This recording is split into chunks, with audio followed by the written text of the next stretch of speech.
जय महेश। जय महेश। आज जैसे कि आप सभी को पता है, अपन यहाँ पे जूम मीटिंग पे एकत्रित हुए हैं। श्री गोपाल जी काबरा अपने को संबोधित करेंगे। मैं उन्हीं के एक फेमस सेइंग से चालू करता हूँ। Those who have confidence on their self, the world will have confidence on them. जिसको खुद पे विश्वास है, उसी पे पूरी दुनिया विश्वास करती है।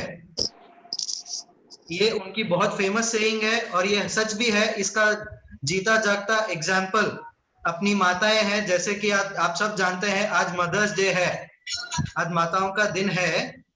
तो वो खुद में विश्वास रखती है, इसीलिए पूरा परिवार उन पे विश्वास रखता है। इसीलिए सभी माताओं को मेरा प्रणाम, मेरा नमन, माँ भारती को मेरा नमन। इसी के साथ मैं श्रीमान नवीन जी तापड़िया, कर्नाटका गोवा प्रदेश महेश्वरी युवा संगठन अध्यक्ष को आमंत्रित करना चाहूंगा और उन्हें सभी को स्वागत करने के लिए बोलना चाहूंगा। जय महेश, जय श्री कृष्ण। नास्ति मात्र सम छाया, नास्ति मात्र सम गति, नास्ति मात्र समन प्राण, नास्ति मात्र सम प्रताप। माता के समान कोई छाया नहीं, कोई आश्रय नहीं, कोई सुरक्षा नहीं। माता के समान इस दुनिया में कोई जीवनदाता नहीं। सभी मातृशक्ति को मेरा नमन, मातृ दिवस की हार्दिक शुभकामनाएं। कर्नाटक गोवा प्रदेश महेश्वरी सभा और कर्नाटक गोवा प्रांत के महेश्वरी संगठन की ओर से मैं नवीन त्रिपाठी आप सभी का हार्दिक स्वागत करता हूँ। आशा करता हूँ कि आप सभी पैंडेमिक के वक्त में घर पे स्वस्थ हैं, मस्त है। ये हमारा सौभाग्य है कि आज हम श्री गोपाल काबरा एमडी आरा ग्लोबल के साथ जुड़े हैं। मैं उनका हृदयपूर्वक स्वागत करता हूँ। आज की इस परिस्थिति में हम सबको ज्यादा से ज्यादा डिजिटल माध्यम से कार्य करना होगा। इसी बात को ध्यान में रखते हुए युवा संगठन ने एक हेल्थ ड्राइव मैं फिट तो फैमिली का सफल आयोजन किया था। अभिनय 2020 सभा, महिला संगठन और युवा संगठन मिलकर आयोजित कर रहे यह अनोखा प्रतियोगिता एक छोटा सा ऑडियो विजुअल क्लिप बनाकर आपको हमें भेजना है। यह एक अनोखा अवसर है, घर बैठे अपना हुनर सबको दिखाएं। तो सबसे विनती है कि ज्यादा से ज्यादा भाग ले। मैं निवेदन करता हूँ हमारे से कि हमारे संगठन से अधिक मात्रा में जुड़े, ताकि हमें ऐसे बेनिफिशियल प्रोग्राम लाने का प्रोत्साहन मिलता रहे। आज हम प्रस्तुत कर रहे हैं डिजिटल वेबिनार। मुझे पूर्ण विश्वास है कि यह सेशन बहुत लाभदायक साबित होगा। धन्यवाद। Over to Keshav. धन्यवाद भैया। जैसे कि आप सब जानते हैं और नवीन भैया ने भी अभी बताया है कि यह वेबिनार, यह मीटिंग कर्नाटका गोवा प्रांतीय महेश्वरी सभा और कर्नाटका गोवा प्रांतीय महेश्वरी युवा संगठन आयोजित कर रही है। मैं इसी क्रम में हमारे प्रदेश सचिव श्रीमान राजेंद्र जी मुंदड़ा को बुलाना चाहूंगा और उन्हें प्रदेश की गतिविधियों के बारे में दो शब्द कहने को उनसे रिक्वेस्ट करूंगा।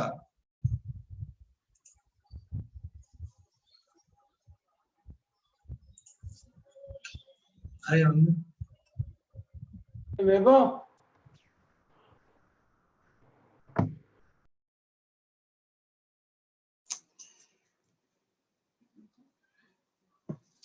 Keshav, is it okay?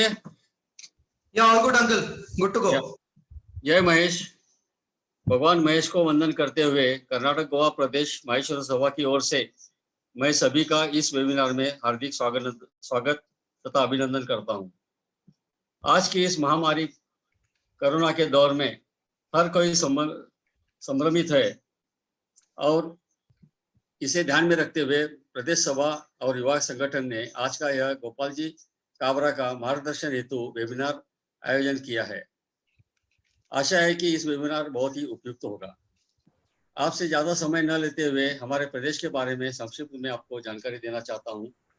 11वें सत्र की शुरुआत जनवरी 2020 को हुई और तब से लगातार प्रदेश सभा, जिला तथा स्थानीय सभाएं सक्रिय होते हुए कार्यरत है।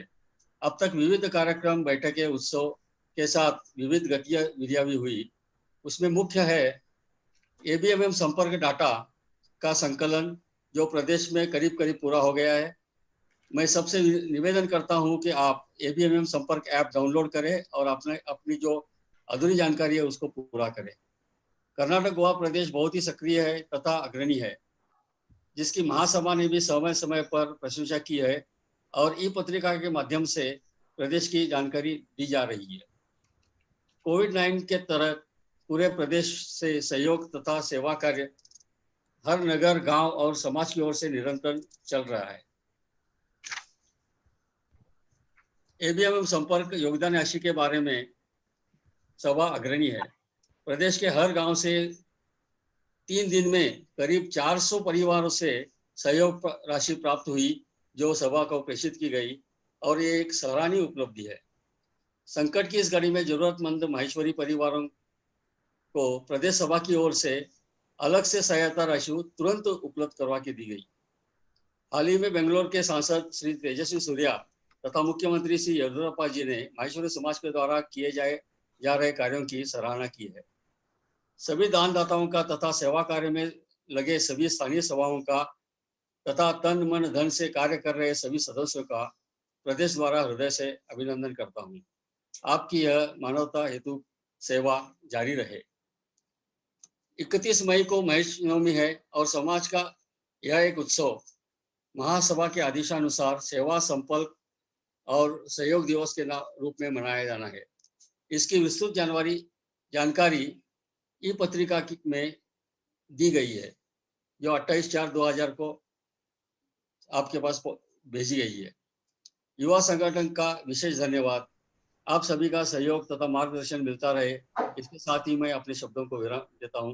धन्यवाद। जय महेश। बहुत बहुत धन्यवाद राजन अंकल। आपने संक्षिप्त में प्रदेश की सारी गतिविधियां और सारे कार्यों की जानकारी दे दी। जैसे कि आज हम सब श्री गोपाल जी काबरा को सुनने के लिए एकत्रित हुए हैं, मैं और 2 मिनट सबसे उनको दूर रखूंगा ताकि उनकी संक्षिप्त में जानकारी हमारे प्रदेश के अध्यक्ष, ऊर्जावान अध्यक्ष और एकदम एनर्जेटिक एंड सपोर्टिंग अध्यक्ष श्रीमान ब्रजमोहन जी बुतड़ा आके आप सबको उनके बारे में 2 मिनट बताए और फिर आपकी और श्री गोपाल जी काबरा की दूरी को वहीं पे पॉज कर दे। श्री गोपाल ब्रजमोहन जी बुतड़ा।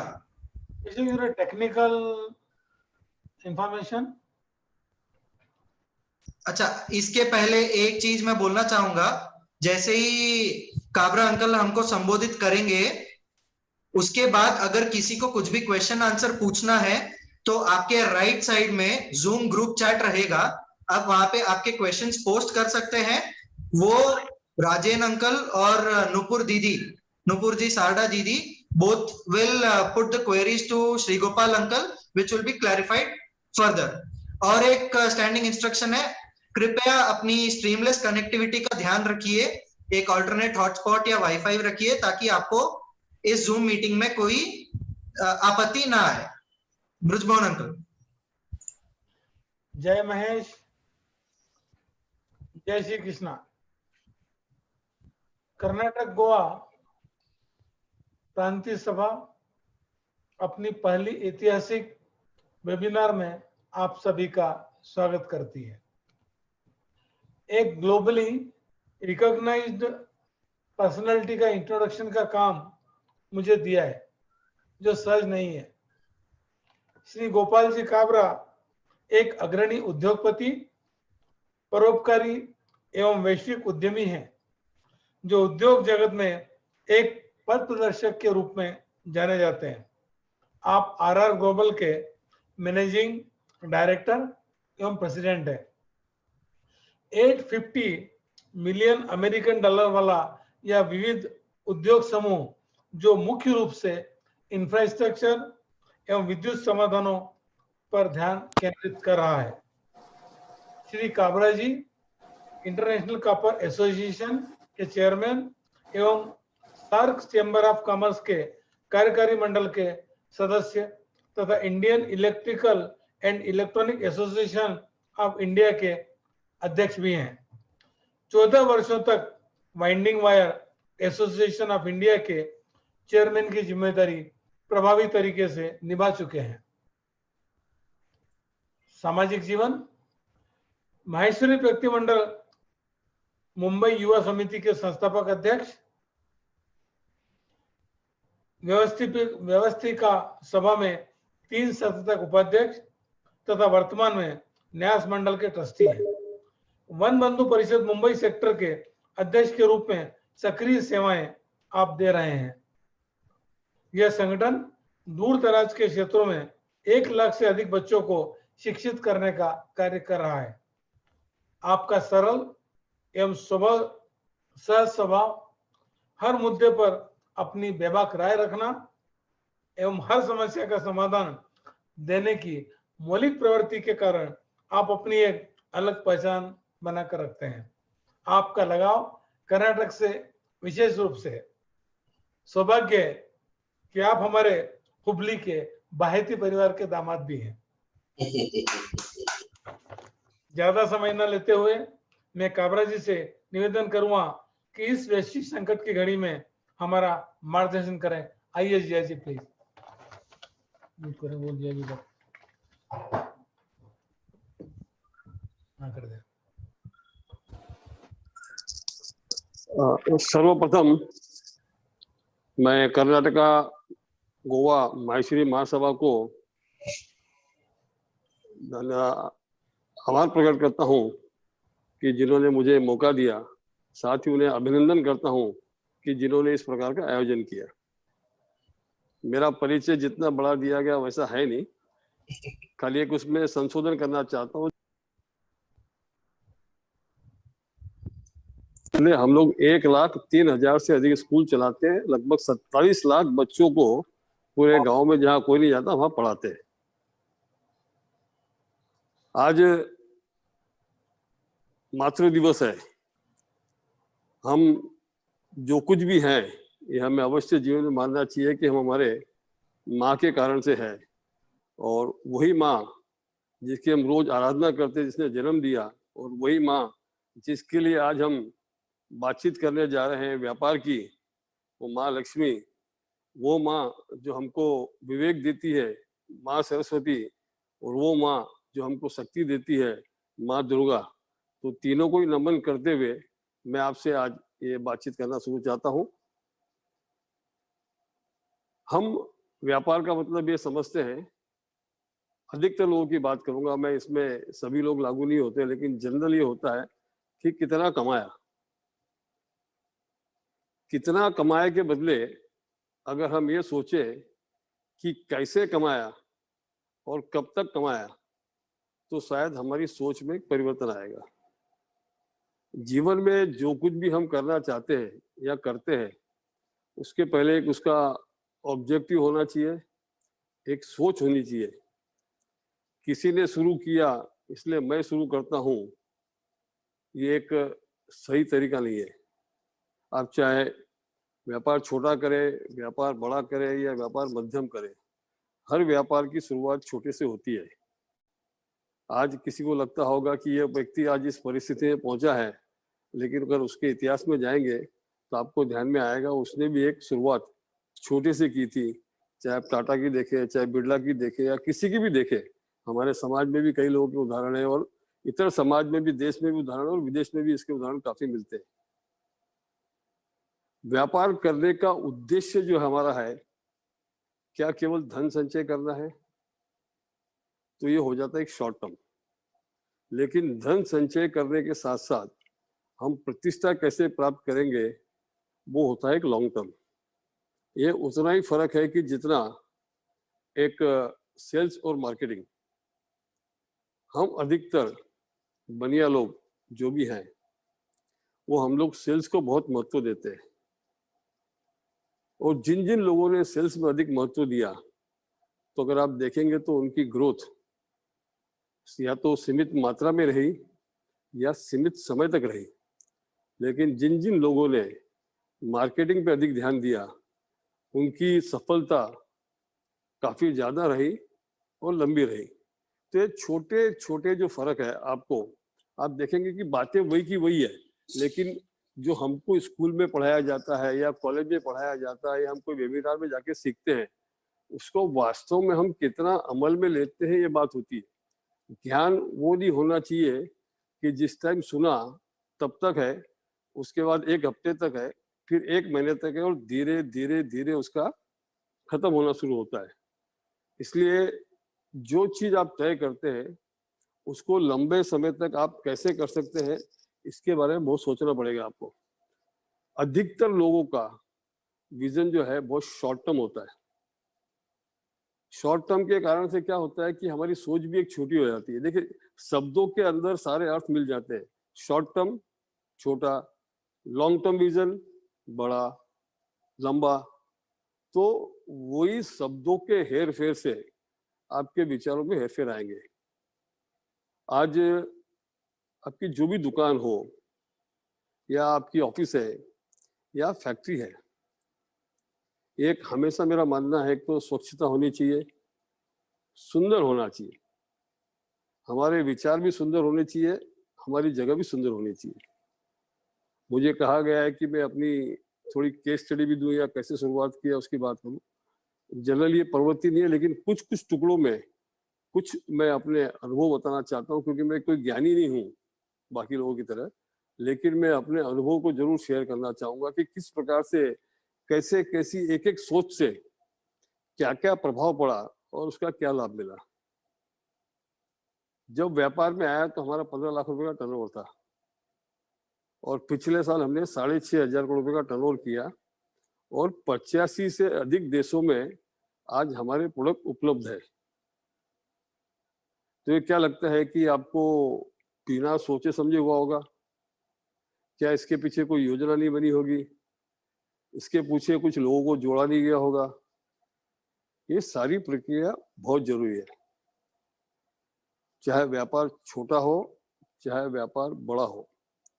एक बात आप लोग अवश्य माने कि तरीका वही होता है। आपका हमेशा जीवन में एक 5 वर्ष का विजन होना ही चाहिए, चाहे कितना भी छोटा बिजनेस हो। चाहे हमारे माहेश्वरी भाई सब तरह के लोग हैं, बहुत बड़े उद्योगपति भी है और एक साधारण से छोटे बिजनेसमैन भी है। कुछ लोग नौकरी भी करते हैं, कुछ लोग नौकरी में बहुत ऊंचे ओहदे पे है और कुछ लोग बहुत नीचे ओहदे पे है। ये हर समाज में ऐसा होता है, कोई ऐसा समाज नहीं है कि जिसके इस प्रकार का वर्गीकरण नहीं होता है। तो इसमें हमको कोई संकोच करने की बात नहीं है। सबसे पहले तो हमें गर्व होना चाहिए कि हम जो कुछ भी है, हम एक बहुत अच्छे इंसान हैं, हम बहुत अच्छे व्यक्ति हैं, मेरे विचार बहुत शुद्ध है, मेरे जीवन में खाली पैसे का ही महत्व है ऐसी बात नहीं है, लेकिन मेरे जीवन के जो मेरे आधारशिला, जिस समाज से मैं हूँ, जिस राष्ट्र से मैं हूँ और जिस परिवार से मैं हूँ, वो मेरे लिए बहुत जरूरी है। बाकी जीवन में सफलताएं, पैसा, रुपया, प्रसिद्धि, ये सब आती रहेगी। एक चलती ट्रेन की तरह है, ट्रेन चलती रहती है, मुसाफिर चढ़ते जाते हैं, मुसाफिर उतरते जाते हैं। यही वास्तविक एक अपना जीवन है। चूंकि अधिकतर समय मुझे व्यापार के लिए देना है, एक सोच जो मैं आपको 1981 की बताता हूं। मैं 1981 में मेरी 80 में सगाई हुई और मेरे को होने वाली पत्नी से मिलने हुबली जाना था। तो कर्नाटक का योगदान ने न केवल मुझे अच्छी पत्नी दी, लेकिन साथ ही साथ मुझे एक व्यापार का अधिक दिशा निर्देश एक उसके कारण से भी मेरे को मिला। क्योंकि अरे हर चीज के लिए आप देखेंगे तो सारे उदाहरण में ये दूंगा कि जो एक मेन ऑब्जेक्टिव के साथ साथ एक बाई प्रोडक्ट भी बहुत बड़ी चीज होती है। तो मेरा बाई प्रोडक्ट था व्यापार बढ़ाना, लेकिन मेन ऑब्जेक्टिव था मुझे होने वाली पत्नी को मिलने हुबली जाना है। तो उस समय हमने एक नई कार, मेरे पुरानी कार थी, कार को बहुत अच्छी बनाई। आप सोचिए 1980 में 80,000 में खर्चा किया, एक शौक। लेकिन वो शौक क्यों था? वो शौक करने का कॉन्फिडेंस कहाँ से आया? वो कॉन्फिडेंस वहां से आया कि मैं जो खर्चा कर रहा हूं मैं कमा लूंगा। हम जो समाज से हैं, हम हमारा बहुत अधिक समय खर्चा बचाने में लगाते हैं। आप ये सोचिए कि खर्चा बचाने की सीमा बहुत कम है। आप आपकी कॉस्ट कटिंग में बहुत कम कॉस्ट कर सकते हैं, लेकिन आपकी कमाई की कोई सीमा नहीं होती। इसीलिए जो हमारी भारतीय संस्कृति में बिजनेस को व्यापार कहते हैं, इसका मतलब होता है वह अपार। तो मैं आपको मेरी 1981 की जर्नी बताता हूँ कि मैं निकला मुंबई से। हमारे पास ड्राइवर भी नहीं था, तो मेरे दोस्त का ड्राइवर लिया और एक मेरे रिश्तेदार था, उनको बोला साथ में चलो, मुझे महाराष्ट्र का पता नहीं है। वाकई में उस टाइम तो गूगल था नहीं, तो महाराष्ट्र का मैप लेके मैं निकला मुंबई से नासिक, और आगे से आगे चलते गया, मैप देखते गया, कहीं आगे जाके पीछे भी आया क्योंकि कोई अनुभव नहीं था। अब वो पूरी 9 दिन की यात्रा में मैं आपको वास्तविक बातें बताना चाहता हूँ। सब व्यापारियों को मिला, लगभग मेरे ख्याल से 60 से 70 या 80 व्यापारी को मिला होगा। और एक दिन में हम 4 शहर या 5 शहर होते थे हमारे, तो लगभग 40 से 50 गाँव में मैं गया और किसी से भी 1 रुपए का ऑर्डर नहीं लिया। एक मारवाड़ी अपने परिवार से दूर कुछ दिनों के लिए निकला, जाने का खर्चा भी है, होटल का बिल है और खाने का बिल भी है, और 1 पैसे का व्यापार नहीं कर रहे। ये एक सोच। अब इसके पीछे कारण था कि मैं जिनसे व्यापार करना चाहता हूं, मुझे उसका बैकग्राउंड मालूम नहीं था कि वास्तव में कैसा है। आप किसी को विजिटिंग कार्ड एक्सचेंज करके या उसकी दुकान देख के उसका व्यवहार आप जान नहीं सकते। कारण नंबर 1। कारण नंबर 2, मैंने सोचा कि अगर मैं इससे आज व्यापार की बात करूंगा तो मेरे से भाव की नेगोशिएट करेगा, तो मुझे भाव का कम नहीं करना। तीसरी बात, वो मेरे से उधार मांगेगा। अब मैं उसको उधार किस आधार पे दूं, क्योंकि मेरे को भी गणित नहीं थी, मैं भी नया नया था, तो किसी के बारे में जानकारी नहीं थी। तो मैंने सबको ये कहा कि ये देखिए, ये मेरा एड्रेस है, हम ये प्रोडक्ट अपना रखते हैं। तब हम डीलर थे, हमारी कोई मैन्युफैक्चरिंग यूनिट नहीं थी, आप आइए। और वास्तव में वो जीवन का एक टर्न अराउंड स्टोरी हुई। लोग आने लगे और शुरू से ही मुझे ऑफिस अच्छी होनी चाहिए, घर अच्छा होना चाहिए, जिससे एक माहौल बनता है, लोगों के अंदर एक परसेप्शन बदलता है। तो मेरा पिताजी का केबिन काफी बढ़िया था, और उस जमाने में 10,000 रुपए की चेयर मैंने मेरे पिताजी की ली थी, क्योंकि एक था कि पिताजी ने जो मेहनत की है उनको सम्मान मिलना चाहिए, वो उस योग्य है। और इम्पोर्टेड चेयर जर्मनी की 1981 में। आज के लोगों को शायद इसमें काफी युवा भी है, तो शायद कईयों का जन्म भी नहीं हुआ होगा, लेकिन 1981 में 10,000 रुपए का बहुत महत्व होता था। वो कुर्सी ली थी, लोग आने शुरू हुए। जब लोगों ने हमारा वो प्रतिष्ठान देखा, तो लोगों का एक परसेप्शन हमारे बारे में चेंज हुआ। तो कहने का मतलब ये है कि आपको, आप कैसे हैं, आपकी शक्ति क्या है, आपके विचार क्या है, ये जब लोग जानते हैं, तब आपके व्यापार का और आपका जीवन का महत्व एक अलग होता है। खाली मेरे पास ये प्रोडक्ट है, हम इतने बड़े हैं, ये हमारा ये बिजनेस है, ये बातें करने से आपका महत्व नहीं होता, वही हो जाता वापस सेल्स एंड मार्केटिंग में जो डिफरेंस है ये होना। तो ये जीवन का हमारा पहला पड़ाव। और उसके बाद वास्तव में मैं आपको बताना चाहता हूँ कि दोस्तों, एक नई ग्रोथ और एक नई सोच की शुरुआत हुई। और उस यात्रा के 1 साल के अंदर अंदर महाराष्ट्र और कर्नाटक के 140 गांवों में या 140 शहरों में या तालुका में हमारा माल जाता था। व्यापारी और अलग थे, यानी एक गांव में 2 या एक गांव में 3। तो इस प्रकार का देखिए, अब एक ट्रिप से ये अचीवमेंट, ऑब्जेक्ट क्या था, बिजनेस, लेकिन बिजनेस को क्या किया, बाई प्रोडक्ट। तो जब हम कोई भी मीटिंग करने जाते हैं सेल्स की हो, तो हमारे दिमाग में जो ऑर्डर का प्रेशर इतना रहता है, उसके कारण से कठिनाई ये होती है कि हमारा माइंड जो है हमको इतना प्रेशराइज करता है कि मेरे को किसी भी हाल में उससे ऑर्डर लेना है। तो हम क्या करते हैं, भाव कम करते हैं, हम क्या करते हैं, उसको उधार देते हैं, हम क्या करते हैं, वो जो कंडीशन हमारी मांगता है हम उस कंडीशन को स्वीकार करते हैं। उसके पीछे का कारण ये है कि हमारे माइंड में हम एक सेट करके जाते हैं कि मैं अभी निकला हूँ, मैं इस कस्टमर के पास जा रहा हूँ, मुझको ऑर्डर लेना है। तो ये सब जो गलतियां जो सारे लोग करते हैं, सारे बिजनेसमैन करते हैं, या सारी कंपनियां करती है, या सारे सेल्स के लोग करते हैं, ये एक बहुत बड़ी चुनौती है। हमको इस मानसिक स्थिति से बाहर निकलना होगा। अभी 10 दिन पहले यानी 1 मई को और 30 अप्रैल को बीजकॉन का सेमिनार हुआ था, वहां भी मैं स्पीकर था। इसके पहले बीजकॉन जिस ढंग से आज माहेश्वरी समाज के लिए शहर शहर जाके 140 लोग शहरों के लोगों ने बीजकॉन को अटेंड किया, तो वहां लोगों को ये बातें हम कर रहे हैं, हमको समझ में आ रहा है। आज हमको हर हालत में हमारे काम के तरीके को चेंज करना होगा। सबसे पहले तो जो वर्तमान समय लॉकडाउन है उसके बारे में बात करना चाहता हूँ। लॉकडाउन से कोई भी प्रकार का पैनिक होने की जरूरत नहीं है। ये लॉकडाउन नहीं है, ये लॉक ओपनिंग है।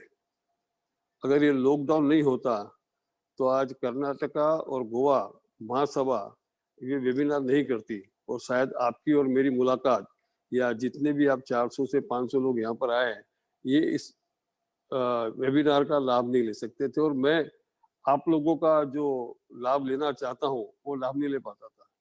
तो ये सारी लॉकडाउन की अचीवमेंट है। मैं तो यहाँ तक कहूँगा कि इस प्रकार का मौका समय समय पर आना चाहिए, क्योंकि हम मानव जीवन एक दौड़ में ऐसे भागने लगे तो प्रकृति के मन में भी विचार आया कि आज जिस संसार को मैंने जन्म दिया और जिस लोगों को हमने तैयार किया है वो लोग शायद भटक गए हैं। उस माँ धरती को भी, क्योंकि आज मातृ दिवस है, माँ धरती को भी विश्राम की जरूरत थी, और माँ धरती के सारे जो मनुष्य जीवन या प्राणी जीवन है उनको भी आराम की जरूरत थी। आप मेरी बात को विश्वास रखिए, इस लॉकडाउन में जो हमारे शरीर को और जो हमारे दिमाग को आराम मिला है, हम एक इतनी बड़ी एनर्जी के साथ बाहर निकलने वाले हैं, इतनी बड़ी शक्ति के साथ बाहर निकलने वाले हैं कि हमारा जीवन का परिणाम ही एक अलग होगा। हम सबको तो भाग्यशाली समझना चाहिए अपने आप को कि हमने 3 तरह के जीवन देख लेंगे। एक लॉकडाउन के पहले का, एक लॉकडाउन के समय का, और एक लॉकडाउन के बाद में सोशल डिस्टेंसिंग के साथ रहने का। बड़े लोगों से बात होती है, बड़े नर्वस है लोग, बड़े दुखी है, बड़े व्यथित है, सोचते हैं हमको पगार देनी है, हमारे खर्चे हैं, हम कैसे सर्वाइव करेंगे। ये सबके लिए लागू होता है। और एक मैं निवेदन हमेशा करूंगा, जो चीज सबको लागू होती है उसके लिए अधिक चिंता ना करें।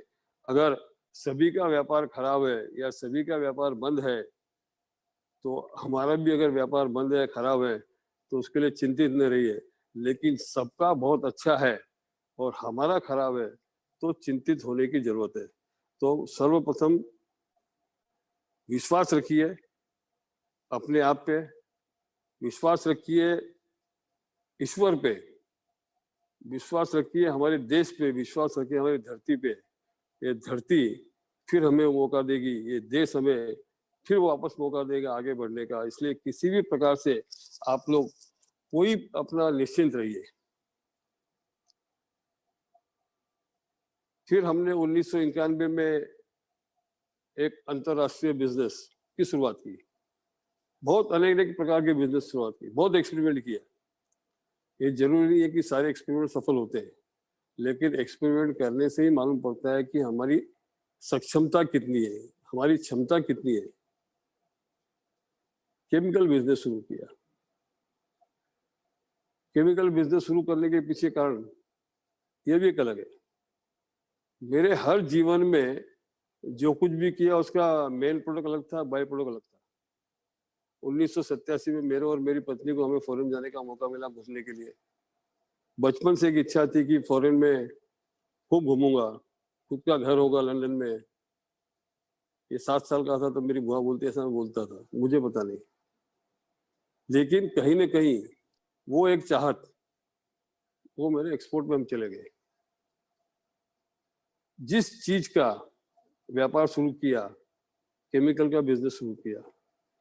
मैं सबके सामने कबूल करना चाहता हूँ कि केमिकल का सी उस टाइम भी नहीं आता था और आज भी नहीं आता है। तो आप जो करते हैं उसका प्रोडक्ट का ज्ञान होना जरूरी है। आप जो करते हैं उसको कैसे करना उसका ज्ञान होना जरूरी है। तो मन में आप ये सारे डर निकाल दीजिए कि मैं जो व्यापार कर रहा हूँ उसका मुझे पूरा ज्ञान होना चाहिए, व्यापार के तरीके का ज्ञान होना चाहिए। वहां भी हमने खूब खर्चा किया मार्केटिंग में। पहले साल जिस व्यापार का नॉलेज नहीं, उसमें 34 लाख रुपया 1991 में हमने हमारे लोगों की फॉरेन ट्रिप, कैटलॉग सारे बनाए, ऑफिस बनाए। उस टाइम पे जिस व्यापार में सफलता होगी कि नहीं गारंटी नहीं है। हमारे ओरिजिनल लोहारचाल मार्केट से दूर लोअरपल में 1991 में 55 लाख की ऑफिस ली, 55 लाख रुपए इंटीरियर में खर्चा किया। लोग कहते थे पागल है, इसके बाद पैसा इसलिए करता है। दोस्तों पैसा था इसलिए नहीं किया, कॉन्फिडेंस था कि ये जो कर रहे हैं हम, ये हम अचीव करेंगे। क्योंकि इंटरनेशनल बिजनेस में जाना था, तो अगर मेरे फॉरेन के कस्टमर आते, अगर वो छोटी सी अगर ऑफिस देखते, या ऑफिस अगर सुंदर नहीं होती, ऑफिस अगर स्वस्थ नहीं होती, अगर ऑफिस अगर स्वच्छ नहीं होती, तो वो क्या इमेज लेके जाते थे। तो आपको बहुत सारे काम आपके इमेज के लिए करना पड़ता है, आपके परसेप्शन के लिए करना पड़ता है। मेरी हर बात में आप बार बार आपको ध्यान में आएगा कि इमेज, परसेप्शन और मार्केटिंग, ये तीनों का बहुत महत्व है। उसके बाद एक नया इतिहास बनते गया। तीसरे साल ही हम गवर्नमेंट रिकॉग्नाइज्ड एक्सपोर्ट हाउस बन गए। देखिए, जिस चीज का बिल्कुल नॉलेज नहीं था उसमें भी हमने एक टारगेट किया था, हम करेंगे, और हुआ। लोग अच्छे लेने चाहिए, आपने इन्वेस्ट आपने लोगों पे करना चाहिए। क्या हम हमारे लोगों पे एक इन्वेस्ट करते हैं? नहीं, क्योंकि हमारा तो अधिक समय किस में जाता है? सेविंग, बचत करो, बचत करो, बचत करो। लेकिन वो सोच होना चाहिए, ऐसी बात नहीं होना चाहिए। लेकिन आपका 20% समय आप बचत में लगाइए, लेकिन 80% समय तो आप कमाई में लगाइए। तो ये आपको समय की डिवाइड और समय की सोच के हिसाब से करना होगा। क्योंकि हमारे पूर्वज भी अधिकतर देखे तो बहुत वो अलग टाइप के थे। खर्चे पे ध्यान रखो, खर्चे पे ध्यान रखो, खर्चे पे ध्यान रखो। लेकिन कभी इसे ने बताया नहीं कि तू कमाई करता तेरा खर्चा करना। हम भी हमारे बच्चों को, आने वाली पीढ़ी को, या जो यंग जनरेशन है, मैं कहता हूँ आपकी कमाई का 6% पैसा आप जहां मर्जी में खर्चा करिए। 6.25% पैसा दान धर्म करिए और 6.25% पैसा अपने आप खर्चा करिए, जो मर्जी आप करिए। क्योंकि अगर आप खर्चा भी नहीं करेंगे तो आपके जीवन में मोटिवेशन नहीं आएगा कमाने का। तो खर्च करना भी एक आवश्यक है। जो भी आपकी दुकान है, वो दुकान को आप डिस्प्ले अच्छा बनाइए। मुझे मौका मिला था माहेश्वरी अपना समाज महाराष्ट्र के युवा लोगों के साथ में आज से 7 साल पहले। तब भी मैंने कहा था, अगर आप दुकान करते हैं तो आपकी दुकान मौके की लेनी चाहिए। मौके की दुकान भी नहीं मिली तो आपकी दुकान जहां भी मिलती है, आपको जो आज आपका टारगेट है, अगर आपको 200 फुट की दुकान चाहिए तो मैं आपको कहूंगा आप 400 फुट की लीजिए। क्योंकि एक बार आपकी दुकान जम गई और फिर आपको जगह छोटी पड़ेगी, फिर आप जगह बदली करेंगे, तो उस टाइम पे ग्राहकों को समझाना और बताना उसकी कॉस्ट कहीं अधिक ज्यादा है, उसके बदले 5 साल का आपका 200 स्क्वायर फीट की दुकान की कीमत या 200 स्क्वायर फीट की दुकान का भाड़ा वो सस्ता पड़ेगा। चूंकि कुछ माहौल ऐसा बना हुआ है, कुछ प्रवृत्ति हमारी ऐसी बनी गई है, इसके कारण से हम ये छोटी छोटी गलतियां कई बार करते हैं। या तो शायद हमको कोई मार्गदर्शन दिलाने वाला नहीं मिला। हम सबको ये सोचना चाहिए कि हम जिस समाज से हैं और जिस देश से हैं, ये वास्तव में एक एंटरप्रेन्योर लोगों की धरती है। आज से 450 साल पहले भारत का वर्ल्ड जीडीपी में 40% योगदान था, जो जाके 2% से कम हो गया। तो पहले 40% क्यों था? क्योंकि हमारे पास सब कुछ था और लोग ले गए। लोगों ने हमसे सीख के अपनी दुनिया में अपना किया। आज जो देश विकसित है, वो देश विकसित क्यों है? उन्होंने इनोवेशन किया। इनोवेशन का मतलब लोग समझते हैं कि खाली टेक्नोलॉजी में इनोवेशन होता है, आपने प्रोडक्ट में इनोवेशन किया। इनोवेशन आपकी हर जगह होता है, बिजनेस करने के तरीके में इनोवेशन होता है, आपकी दुकान आप कैसे बनाती हो उसमें इनोवेशन होता है, आपके आदमियों को आप तैयार करने में कितनी मेहनत करते हो वो इनोवेशन होता है, आप डिजिटल मार्केटिंग जो भी ताजा ताजा नया नया है, आप डिजिटल मार्केटिंग में कितना खर्चा करते हैं, इनोवेशन होता है। तो हर चीज को आप हम एक ही चीज से जो रोक देते हैं कि इनोवेशन या R&D यानी टेक्निकल होता है, ये बातें नहीं है। आप हमेशा एक इनोवेशन के इर्द गिर्द जब तक नहीं घूमेंगे आपको ये करना होगा। हर 10 साल में आप देखेंगे तो व्यापार के तरीके बदल रहे हैं, इकोनॉमिक्स बदल रही है। 2000 में एक मंदी है .com, 2008 में आया, दुनिया में लेमन ब्रदर्स फेल हुआ, 2020 में आ गया अपना एक कोरोना। तो ये हर 10 साल में कुछ न कुछ आ रहा है, तो हम कहीं कोई प्रूफ नहीं है। अरे मैं अभी 4-5 दिन पहले कोई रिसर्च कर रहा था, स्टडी कर रहा था, ये जो वर्क फ्रॉम होम नया कॉन्सेप्ट आया है, जो ऐसा लगता है कि काफी जोर से पकड़ेगा और भारत में लगभग आने वाले 10 साल के अंदर अंदर लगभग 5 से 10 करोड़ लोग वर्क फ्रॉम होम काम करेंगे। तो जो बरसों से हमने सीखा था हमारे आने वाली जनरेशन के लिए, हमारे बुढ़ापे के लिए एक सिक्योर बिजनेस कि कमर्शियल प्रॉपर्टी लो और भाड़े पे लगाओ, सबने करके रखा है बड़े पैमाने पे। बड़े बड़े कॉर्पोरेट से, बड़े बड़े पी कंपनी है जिन्होंने 40,000 करोड़ रुपया, 30,000 करोड़ रुपया भारत में खाली कमर्शियल प्रॉपर्टी में लगाए। अगर वाकई में जो TCS ने अनाउंस किया है कि उसके 75% लोग वर्क फ्रॉम होम करेंगे, तो उन सब कमर्शियल प्रॉपर्टी का क्या होगा? तो जीवन में कोई भी चीज स्थिर नहीं है, इस बात को भी हमने ध्यान रखना चाहिए। स्थिर क्या है? स्थिर मात्र एक ही है कि जो हमने ज्ञान प्राप्त किया है, जो हमने लोगों को व्यवहार दिया है, या जो हमने सीखा है, वो स्थिर है। जो हमारा पैसा है वो भी स्थिर नहीं है। तो हमें फोकस किस पे करना है? अरे एक बहुत सारी अच्छी बातें जो होता है कि एक मेरा फेवरेट सब्जेक्ट है मी एंड वी। हमारा तकलीफ क्या है? अगर दुकान में कुछ अच्छा होता तो मैंने किया, फैक्ट्री में कुछ अच्छा हुआ तो मैंने किया, जॉइंट फैमिली है तो एक जन बोलता है मेरे कारण से हुआ, कंपनी में कोई सीनियर है तो बोलता है मेरे कारण से हुआ, वो हो गया मी। ये एम को अगर हम उल्टा कर दे तो वो हो जाता है WPE, यानी वी हो जाता है। तो मी और वी का अगर इसका डिफरेंस देखेंगे, वी यानी WE और मी यानी ME, तो ME यानी हो गया मनी अर्निंग और WE यानी हो गया वेल्थ अर्निंग।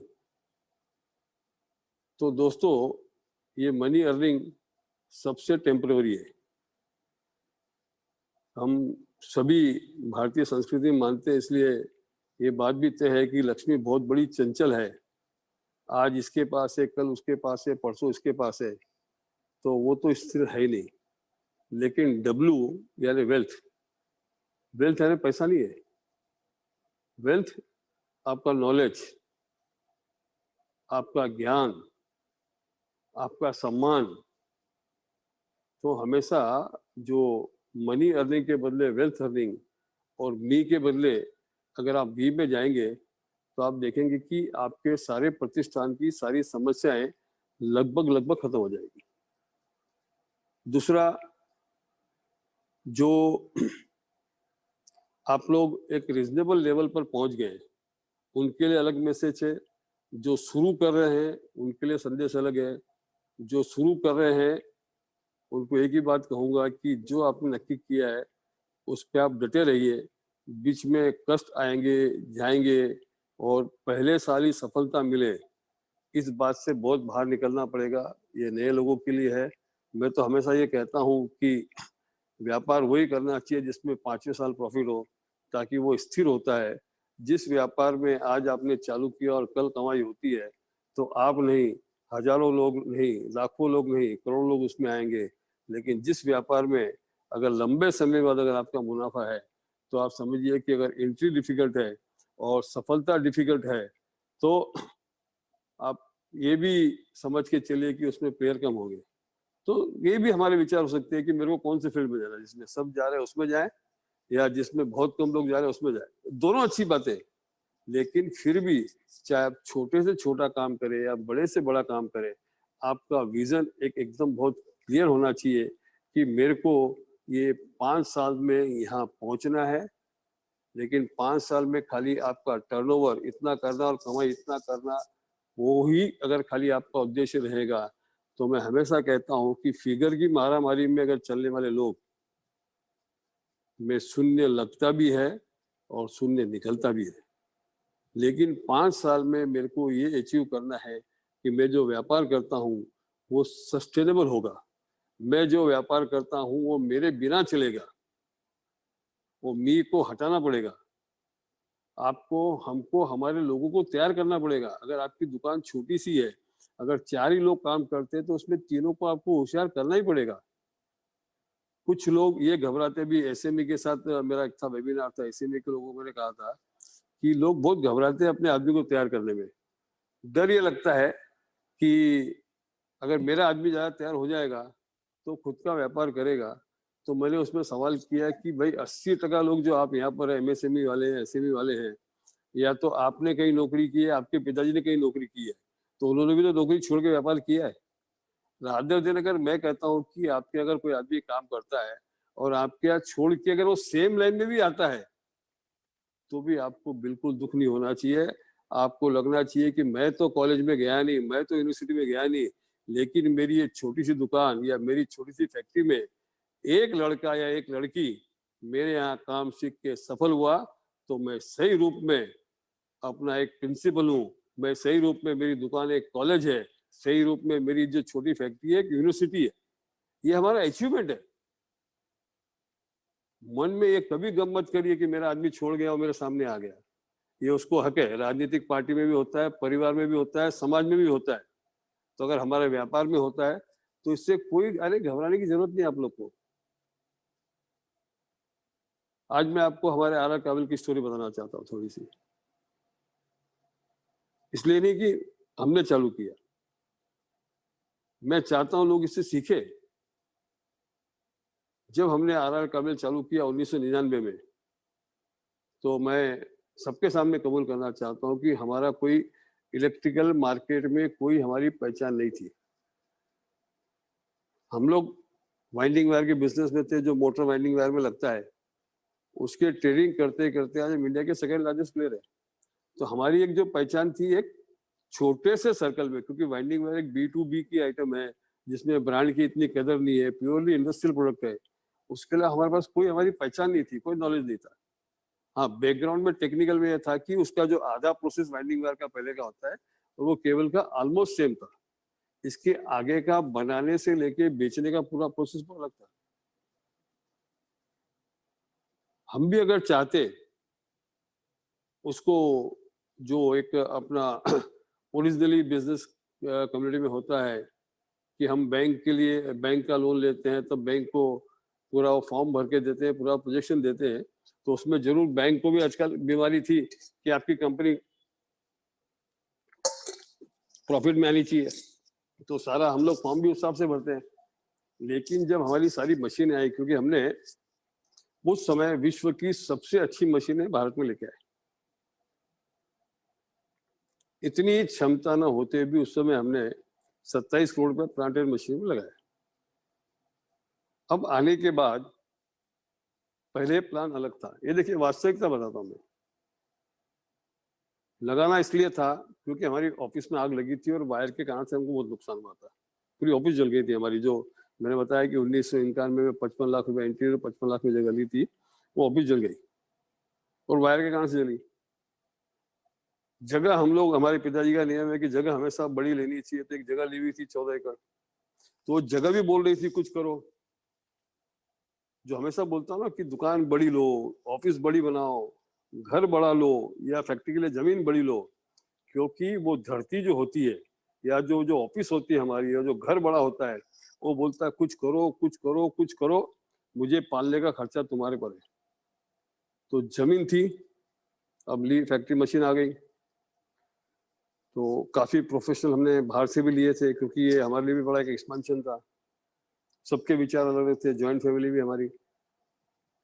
क्योंकि मैं खुद तो पढ़ाई नहीं कर पाया था फाइनेंशियल कारण से, तो मैट्रिक पास हूँ, लेकिन सब मेरे दोस्त सारे पढ़े लिखे, अच्छी अच्छी कंपनी में प्रोफेशनल। ये जरूरी नहीं है कि हम व्यापारी है तो हमारे सब दोस्त व्यापारी होने चाहिए। मैं हमेशा एक आप लोगों को कहूंगा कि हमारी दोस्ती और हमारा संपर्क हमारे से होशियार और हमारे से अच्छे लोगों से होना चाहिए, ना कि हमसे धनवान लोगों के साथ होना चाहिए। अधिकतर ज्ञान ये मिलता है कि पैसे वाले के साथ दोस्ती करो। दोस्तों, ज्ञान पैसे वालों से नहीं मिलता है, ज्ञान मिलता है बुद्धिमान लोगों से मिलता है। तो अरे 1983 में भी जब मैं माहेश्वरी प्रगति मंडल बम्बई के अध्यक्ष था, युवा का फाउंडर प्रेसिडेंट, तो हमारा पहला सम्मेलन हुआ था, और वो जीवन में मेरे को पहली बार ही बोलने का मौका मिला, और मुझे नहीं आता था बोलना। मैं आपको सच बताना चाहता हूँ, मेरे को बुखार आ गई थी। तो मेरे पिताजी जिनको रमेश जी मर्दा को फोन किया, जिनको मैं आज भी गुरु मानता हूँ, सभी रमेश जी मर्दा को जानते हैं। तो उनको फोन करके बोला कि इसकी तबीयत खराब हो गई, लगता है बहुत टेंशन में है, तो आप ही संभाल लेना पूरा। तो बोला कोई बात नहीं। तो लेकिन जब प्रभु की असीम कृपा होती है और आदमी के खुद के विचार एकदम क्लियर होते हैं, तो कोई प्रकार की तकलीफ नहीं आती। तो उस समय 1983 में एक बात मेरे मुख से निकली, कहाँ से निकली, क्यों निकली, ये शायद आइडिया नहीं, मुझे आज भी नहीं आता है। लेकिन उस समय भी कहा था कि आजकल भगवान बदल गए। तो लोग बड़े आश्चर्य हो गए, ये क्या बात करें, लोग भगवान बदल गए। इंसान को तो बदलते हुए देखा, लेकिन भगवान को बदलते किसने देखा। तो बात ये कही थी मैंने कि उस टाइम कि पहले लक्ष्मी जी का जमाना था, लोग पैसे से पैसा कमाते हैं। आज जो समय है, लोग बुद्धि से पैसा कमाएंगे। तो इसलिए बुद्धिमान लोगों से अगर आप अपने संबंध रखेंगे तो आप सीखेंगे। तो वापस मैं अपनी बात पे आ रहा, कबल बात पे आता हूँ। तो हमने ये सोचा कि बाद में किया, इसको हम मार्केटिंग करके अपना प्रोडक्ट बेचेंगे। अगर मार्केटिंग करके हम अपना प्रोडक्ट बेचते हैं तो पूरा जब हिसाब किया, हमको 7 दिन का मैराथन चला, 5 दिन चला, एकदम बिल्कुल सब कोई मानने को, सब एक मत पे होने को तैयार नहीं। हमारे ग्रुप में हमारी डेमोक्रेसी काफी है, चाहे हम लोग भाई लोग हो या मेरा भतीजा भी उस टाइम था, मेरी पत्नी भी नई नई बिजनेस में आई थी। तो सबके विचार एकदम अलग अलग चल रहे थे। तो फिर छठे दिन हमने तय किया कि यार एक काम करो, सब लोग 5 साल का 10 साल का प्रोजेक्शन बनाते हैं, और 10 साल के प्रोजेक्शन में जिसका हाईएस्ट होगा टर्नओवर और प्रॉफिट, उसकी पॉलिसी हम तय करेंगे और बाकी सब उसको फॉलो करेंगे। तो हुआ सर, तो सबने अपना अपना बनाया। सिलवास में जाके रह रहे थे ना, तब वहाँ पे कुछ ज्यादा व्यवस्था थी, और ये बनाया कि, तो मैंने एक बनाया था कि ये हम 5वें साल प्रॉफिट करेंगे। पहले साल 2.5 करोड़ का लॉस, फिर इतना लॉस, फिर इतना लॉस, और 5वें साल हम कमाएंगे, और 10वें साल तक हमारी परिस्थिति अच्छी हो जाएगी। ईश्वर की कृपा रही, सबने उसको स्वीकार किया। और हमने ब्रांड भी जो है आरआर केबल नहीं रखा। लोग बड़े हैरान हुए, समझते हैं, और आज भी लोग कंफ्यूजन में रहते हैं। आधे समझते हैं कि काबरा है तो आगे का के भी किया, और इलेक्ट्रिकल बिजनेस में इसलिए ईएल कर दिया, तो कोई काबिल उसलिए समझते हैं। जो मेरे मुसलमान दोस्त लोग बोलते हैं आप काबिल हो इसलिए काबिल का काबिल कर दिया। तो ये केबल के बदले काबिल, ये देखिए एक सोच। क्योंकि हमको इसको, एक तो पहली बात, हमारे पास पूरी टेक्नोलॉजी फॉरेन की थी, हमको एक्सपोर्ट में जाना था। तो जर्मनी में केबल को काबिल कहते हैं, और सारी टेक्नोलॉजी हम जर्मनी से लाए थे, तो इसलिए हमने इसको काबिल रखा। इसके पीछे की भावना और थी ये कि जब मैं इंडिया में किसके पास जाऊंगा, तो जब मैं मेरा कार्ड देता हूँ, ये हमारे आदमी जाएंगे कार्ड देंगे उसको कि ये आरआर काबिल का कार्ड, इसलिए मैं आरआर काबिल से आया हूँ। तो उसमें वो पहले पूछेगा काबिल क्या है, क्योंकि किसी ने सुना ही नहीं, सब आज भी लोगों ने सुना नहीं। तो मेरे को एक मौका मिल गया मेरी बात करने का। जीवन में आपकी सफलता तब होती है जब सामने वाला अगर आपको एक सवाल करता है, इसका मतलब आपको आपकी बात रखने का मौका मिल गया। तो दोस्तों, हमको हमारी बातचीत का तरीका या काम का तरीका ऐसा करना चाहिए कि सामने वाला एक हमको सवाल करे और हम उसको जवाब दे पाए। ये आपके जीवन का, अगर आपकी मीटिंग में अगर पहले 3 मिनट की मीटिंग अगर आपकी अच्छी होती है तो आप ये समझिए कि आपका 80% सफल होना निश्चित है। लेकिन अगर आपके पहले 3 मिनट में अगर आपके विचार उसको सामने वाले को प्रभावित नहीं करता है, वो हा नॉट सेल से नहीं होना चाहिए, बहुत हावी रहने वाला बात, लेकिन आप उससे अगर प्रभावित नहीं कर पाते हैं तो समझिए कि आपकी मीटिंग की सफलता के चांस बहुत कम है। सफलता का ये आप लोग कभी नहीं समझिए, सफलता को परिणाम से कभी मत जोड़िए। लोग समझते हैं कि सफलता है ना, मेरे को ऑटो मिल गया सफलता है। सफलता सिर्फ वही है कि हम रिश्ते जोड़ पाते हैं। सफलता परिणाम से नहीं है। मेहरबानी करके रिश्ते को अधिक महत्व दो, परिणाम को कम महत्व दो। जब मैं लास्ट में अपना समापन करूंगा तब रिश्ते का क्या महत्व और कर्म का क्या मतलब मैं लूंगा आपका सब्जेक्ट, लेकिन आप उसको रिश्ते का अधिक महत्व दो, परिणाम को महत्व कम दो। हम सबसे बड़ी गलती क्या करते हैं, हमको परिणाम चाहिए चाहिए चाहिए और इतना ज्यादा परिणाम के पीछे लगे रहते हैं कि आप सोचिए मत।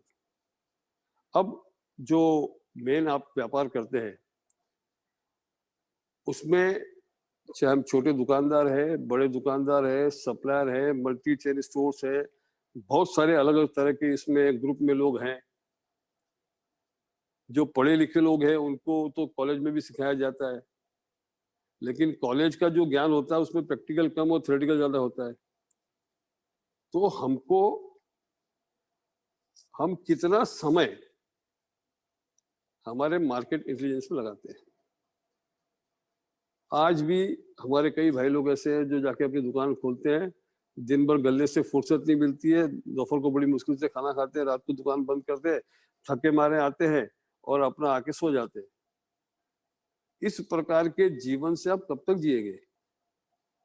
क्योंकि आपको तो सोचने का समय ही नहीं मिला, आप तो हमेशा बिजी रहे अपने काम में। तो दोस्तों, अगर हम सोचेंगे नहीं तो बनेंगे कब? हम सोचेंगे नहीं तो आगे बढ़ेंगे कैसे? इसलिए जीवन का एक मापदंड होना चाहिए। एक लेवल पे पहुंचने के बाद या सबसे पहले जो शुरुआत भी अगर आप करते हैं, चाहे मैं बोलता हूँ छोटे से दुकान शुरू की आपने, आपका 80% समय, ये 80-20 एक दुनिया का सबसे बड़ा बिजनेस फार्मूला है। ये इटली के एक लेखक ने किताब लिखी थी, उसके बाद 80-20 के ऊपर कम से कम 150-200 अलग अलग लेखकों ने एक किताब लिखी है।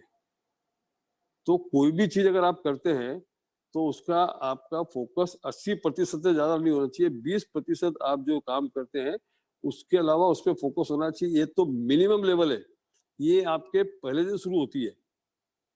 तो ये जो नए शुरू कर रहे हैं से लेके जो स्टेब्लिश है उनके लिए सबसे पहला ये आवश्यक कि आप जो काम देखते हैं या जो काम करते हैं, आपके जो वर्किंग आवर्स है, किसी के 8 घंटा है, किसी के 10 घंटा है, किसी के 12 घंटा है, किसी की 6 घंटा है, उसमें से 20% समय तो आप जो देखते हैं उसके लिए अलग काम में जाना चाहिए। जैसे ही आप थोड़े स्टेब्लिश हो जाते हैं तो आपका रोल क्या होता है? आपका रोल होना चाहिए, क्योंकि एक बता दूं मैं आपको, शुरू में हम कंपनी चलाएं, शुरू में हम अपनी दुकान चलाएं, शुरू में हमारा बिजनेस चलाएं, लेकिन एक लेवल तक पहुंचने के चलने के बाद उसको हमको मैनेज करने के लिए पहुंचना चाहिए। तो एक इंग्लिश में कहावत है कि you should not run your business, you should manage your business. लेकिन क्या होता है कि हम शुरुआत के 5 साल, 10 साल, 15 साल, 20 साल इतनी कड़क मेहनत करते हैं, इतनी कड़क मेहनत करते हैं कि हमारी वो आदत जाती नहीं है। हम उसको रन करने में लगे रहते हैं, दौड़ते रहते हैं। लेकिन एक लेवल पे आने के बाद आपको आपकी कंपनी, आपका व्यापार, उसको मैनेज करना सीखना पड़ेगा। अगर आप मैनेज करना नहीं सीखेंगे तो दोस्तों ये बात आप समझ लिए कि आप जहाँ हैं वहीं के वहीं रह जाएंगे, और जो लोग मैनेज करते हैं वो दुनिया में कहीं से आगे चले जाएंगे। तो ये 1/3 का एक फार्मूला जो है कि 1/3 समय आप दीजिए डे टू डे काम के लिए। उसका भी आप समय निश्चित करिए कि भाई सुबह के 2 घंटे जो है मैं अपना रोज के काम देखूंगा, उसके बाद दिन भर काम देखूंगा, या दोपहर का बीच का एक समय है मैं उसमें रोज के काम देखूंगा, उसके बाद देखूंगा। 1/3 समय आपका होना चाहिए कि मेरे को ये साल क्या करना है। 1/3 समय ये करना चाहिए कि मैं 5 साल के अंदर मेरे को कहाँ पहुंचना है। वो जो 5 साल में कहाँ पहुंचना है उसके अंदर मेरा सस्टेनेबिलिटी मॉडल क्या होगा, ये मेरा बिजनेस चलेगा कि नहीं चलेगा, ये बिजनेस को मेरे को वेल एस्टेब्लिश कैसे करना है, ये मैं मेरे आदमियों के भरोसे कैसे काम चलाऊंगा, मेरा रिपोर्टिंग सिस्टम कैसे सेट करूंगा, सारे काम मेरे आदमी देखेंगे, उसके बावजूद भी जो की लोग हैं उनसे मैं रिलेशन कैसे रखूंगा। तो ये सब जो सारी बात है, इन सब चीज का बहुत एक ध्यान देने की जरूरत है। दूसरी एक बात जो है कि जो आपके एम्प्लॉय है, जो काम करते हैं, या जो आपके सप्लायर है और जो आपके ग्राहक है, ये जो तीनों है, इस पे तीनों के अंदर आपको एक विश्वास जगाना पड़ेगा। खास करके ये जो परिस्थिति अभी आई है कोविड-19 कोरोना, ये हमेशा के लिए लागू होता है, लेकिन ये अब विशेष करके लागू होता है। आज सबसे ज्यादा जरूरत इमोशन की है और इन तीनों के साथ करना पड़ेगा। इसको इंग्लिश में बोलते हैं you have to have very emotional relation with all your stakeholders. तो इन तीनों के साथ जो है आपके, ये आपके फॉलोअर नहीं, ये आपके बिलीवर होने चाहिए। देखिए बहुत डिफरेंस है, जैसे सेल्स और मार्केटिंग में डिफरेंस है, वैसे ही फॉलोअर और बिलीवर के बीच में फर्क है। फॉलोअर होते हैं जो, मैं इस प्लेटफॉर्म पे फिर बोल रहा हूँ, आधे चमचे हो गए और आधे वैसे लोग हो गए, बाकी लोग फॉलोअर हो जाते हैं आपके, या लोगों को पसंद है वो फॉलो करते हैं आपको। लेकिन बिलीवर वो होते हैं जो आपके अंदर विश्वास करते हैं। तो आपको आपके सप्लायर पर, आपके ग्राहक के अंदर, आपके जो लोग काम करते हैं उसके अंदर आपको एक विश्वास जो है वो जगाना पड़ेगा। और वो विश्वास कब जगेगा, जैसा आप करते हैं उसके आधार पर विश्वास जमेगा। जो आप बोलते हैं उसमें नहीं, लेकिन जो आपको करते हुए देखेगा उसके ऊपर आपको विश्वास होगा।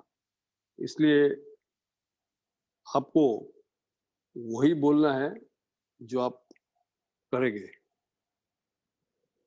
व्यापार करने के लिए बहुत ज्यादा बुद्धि और विवेक की आवश्यकता नहीं है। एक तो ये घबराइए मत कि मैं अकेला हूं। बहुत लोग बोलते हैं जी काई करा सा, घर में तो एक ही लड़को है, क्या काम बड़ा समझ में को नहीं आवा है।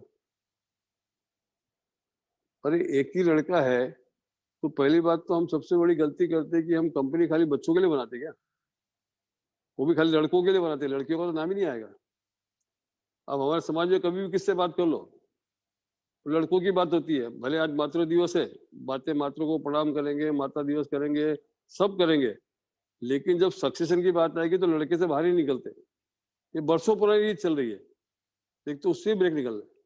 कंपनी, आप ये समझिए कि आपने आपका प्रतिष्ठान सिर्फ आपके लड़कों के लिए बनाना, ये सबसे बड़ी बेवकूफी है, सबसे बड़ी गलती है। कंपनी आप बनाइए कंपनी के लिए।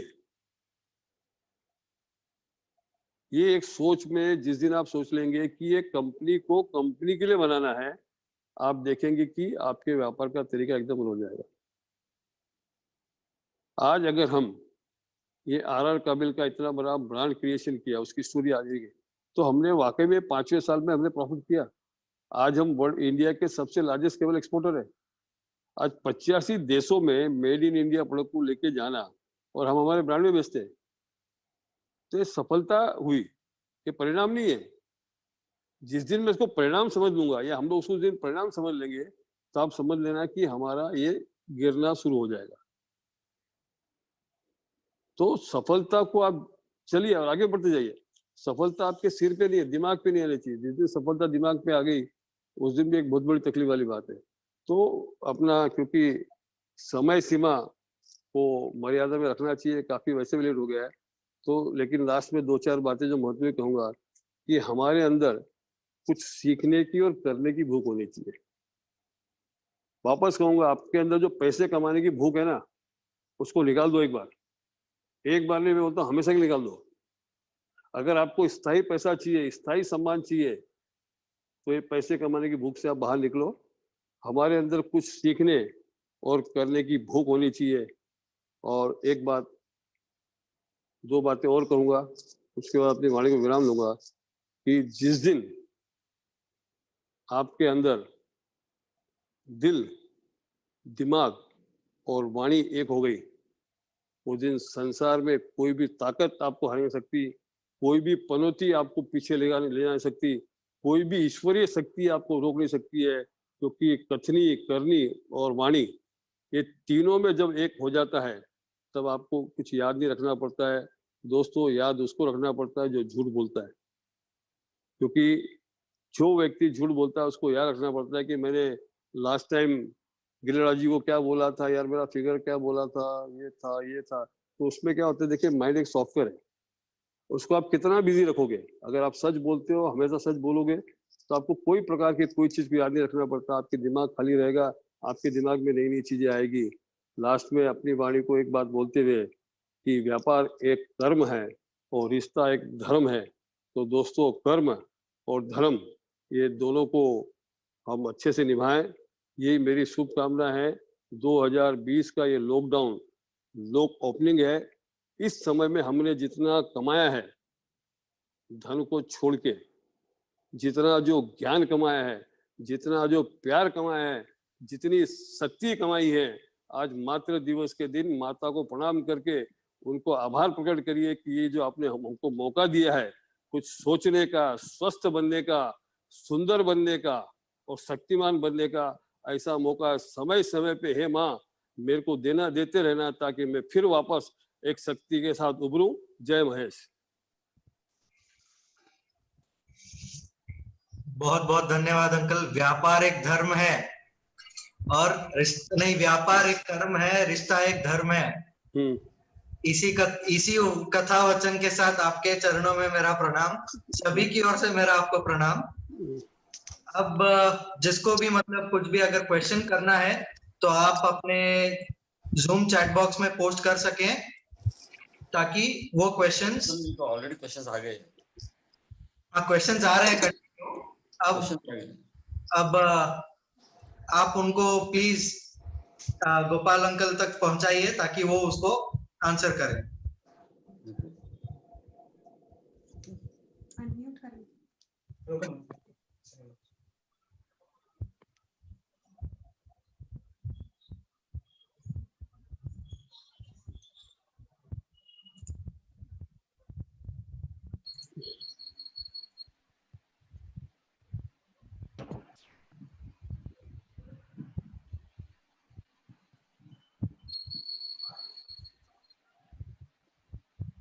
वही तो क्वेश्चंस पूछ रहे हैं।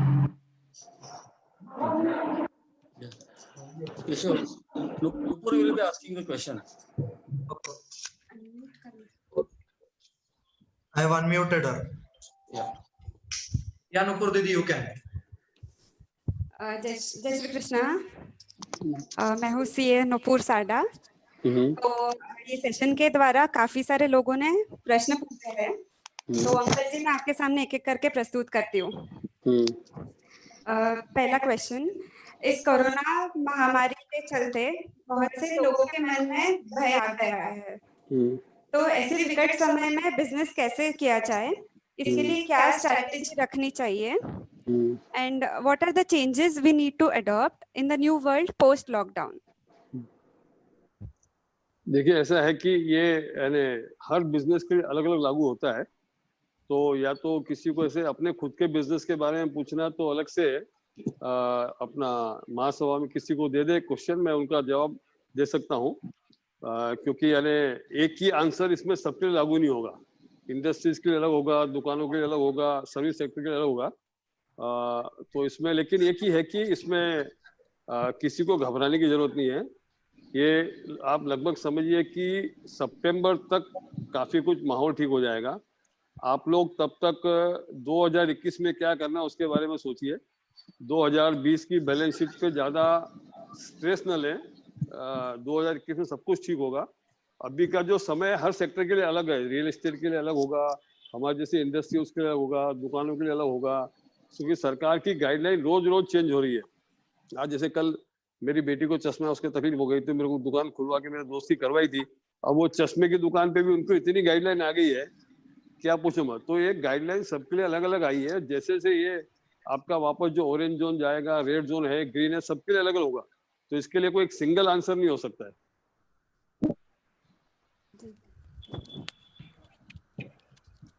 आजकल एक और कंपटीशन आ गया है जिससे छोटे बड़े सभी व्यापारियों के लिए जिसको इफेक्ट हो रहा है, जैसे कि ऑनलाइन मार्केट, तो उसका काफी परिणाम है व्यापारियों पे। तो उसके बारे में आपकी क्या राय है? देखिए, ऑनलाइन एक बहुत ही चैलेंजिंग है।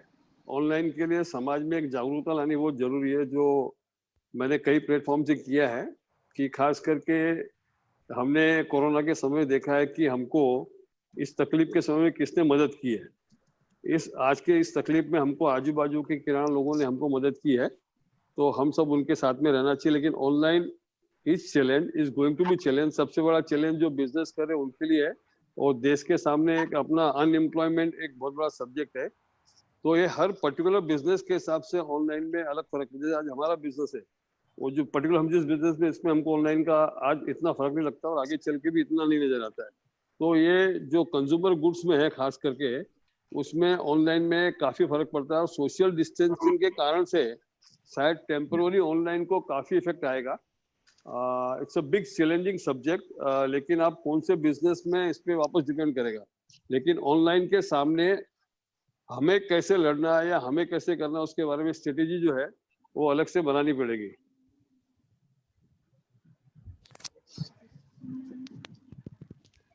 Please share your views on difference between comparison versus competition, and is it good for business or life?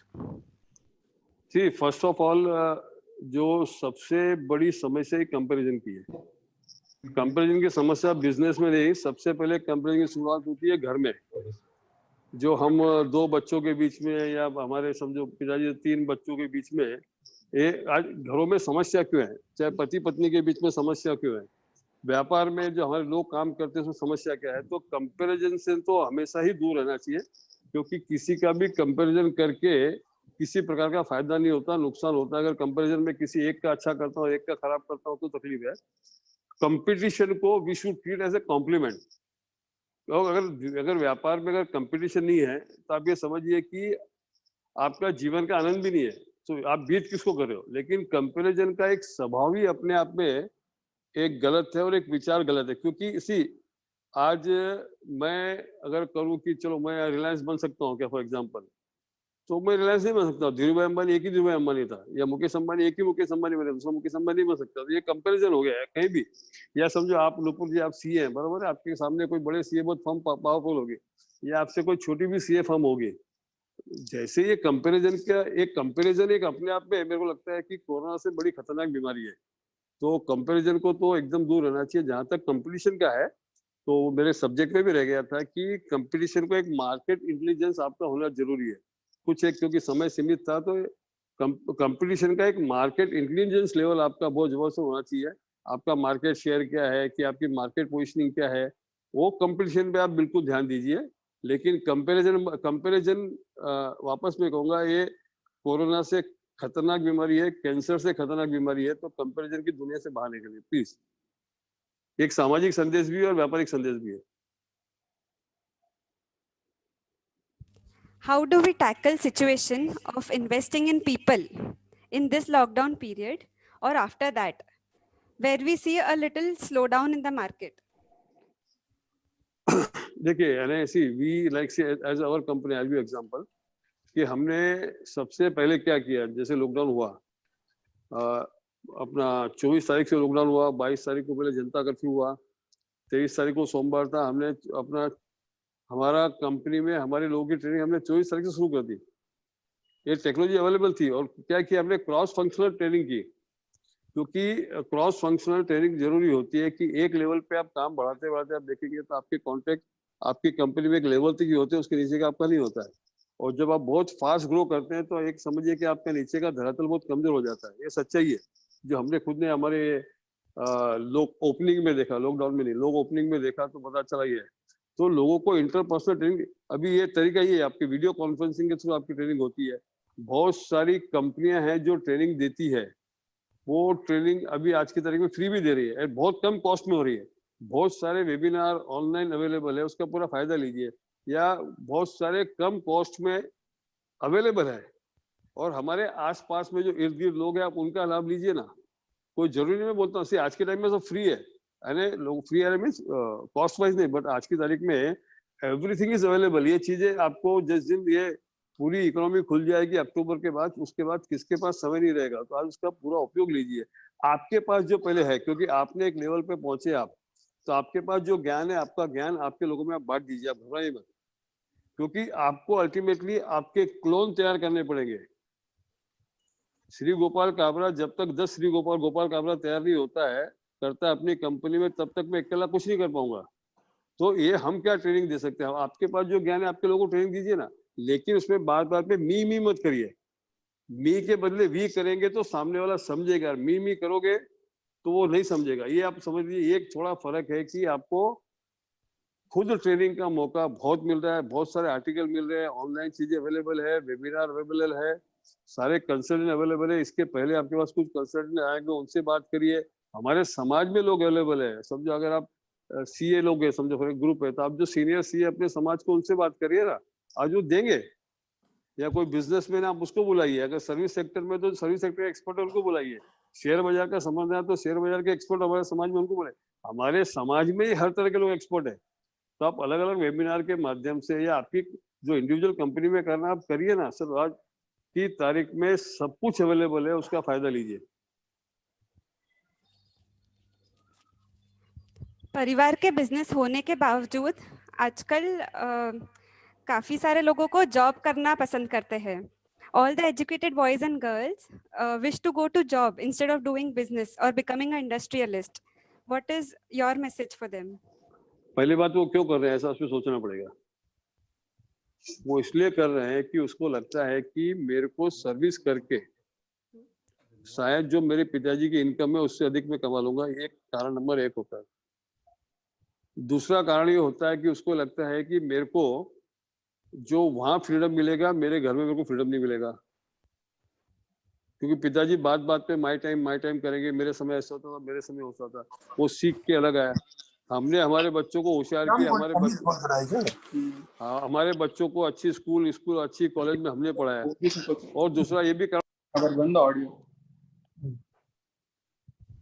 दूसरा उनको लिमिटेड टाइम काम करना है।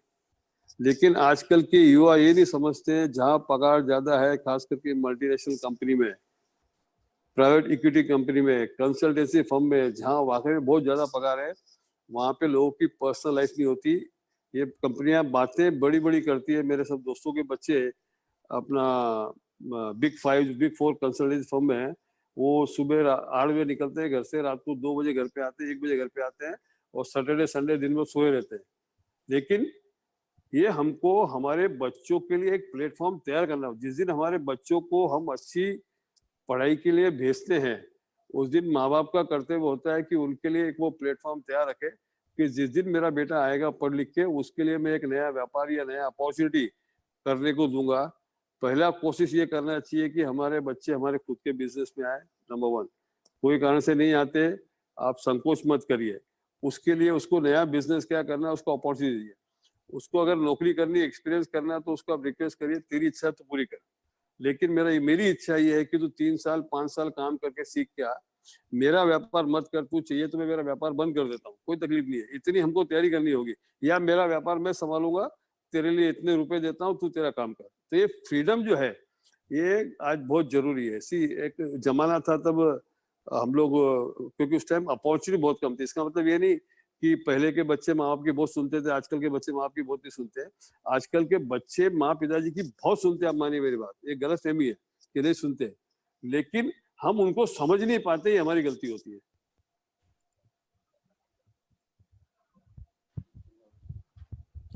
धन्यवाद uncle ji.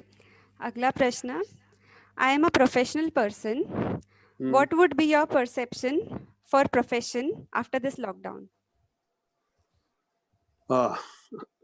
In this profession, how you proved and what you learned from lockdown, ये 2 चीज पे आपका डिपेंड रहेगा कि यानी आपने कंपनी के लिए क्या किया। हम देख रहे हैं हमारे प्रोफेशनल हमारी कंपनी में काफी है, so they are working day and night, so we understand कि उसने तो लॉकडाउन में ज्यादा काम किया है, और उसने लॉकडाउन को कैसे अच्छे से समझा है, उस हिसाब से उसने कितना सीखा है, क्योंकि ये लॉकडाउन का लर्निंग एक अलग ही लर्निंग है जो किसी कॉलेज या स्कूल में सिखाया नहीं गया था। तो वो लर्निंग के आधार पर डिपेंड करेगा कि आपने क्या क्या सीखा है, आपका इंटेलेक्चुअल लेवल कितना है, बड़ा है आपका, और आपने किस तरह से आपकी टीम को साथ में लिया है, आपके सीनियर के साथ में आपका कोऑर्डिनेशन कैसा रखा है, क्या आपने सैटरडे संडे, पहले तो छुट्टी मिलती थी, आज तो ये तकलीफ ऐसी है कि जितने भी प्रोफेशनल है, हम लोग खुद बिजनेस में है, तो ये ध्यान में नहीं आता कि संडे कब आ गया, क्योंकि रोज ही घर में बैठे काम कर रहे हैं। तो it will depend upon what you did in lockdown time and how much you learn, but professional may be some challenging will be there those are multinational company, क्योंकि मल्टीनेशनल कंपनियां काफी कड़क है, वो सरकार के प्रेशर में इसलिए भी निकाल नहीं रही है, लेकिन आगे चल के जो प्रमोटर ड्रिवन कंपनियां जल्दी लोगों को नहीं निकालेगी, लेकिन प्रोफेशनल कंपनी ज्यादा चले जाएगा ऐसा लगता है। धन्यवाद।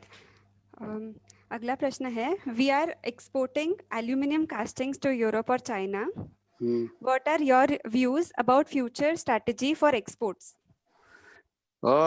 For export is a wonderful opportunity. पूरी दुनिया जो है चाइना के विरुद्ध में जाएगी, बात पक्की आप समझिए, खास करके वेस्टर्न वर्ल्ड, और जो वेस्टर्न वर्ल्ड है ना, मैं जहाँ गोरे लोग रहते हैं, सोर्ट में यूरोप, अमेरिका, ऑस्ट्रेलिया, न्यूजीलैंड और जापान, कोरिया, ये तीनों सब लोग आगे चाइना जाएंगे, इसका एडवांटेज देना चाहिए।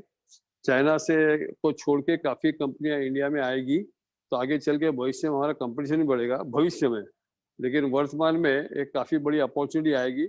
लेकिन साथ ही साथ ये भी चैलेंज है कि यूरोप और अमेरिका की इकोनॉमी थोड़ी छोटी हो जाएगी, वो परसेंटेज आज की तारीख में कोई भी नहीं बता सकता कितना होगा। अभी जैसे कल अपना मैकेंजी का अपना रिपोर्ट था कि इंडिया की इकोनॉमी -5% होगी।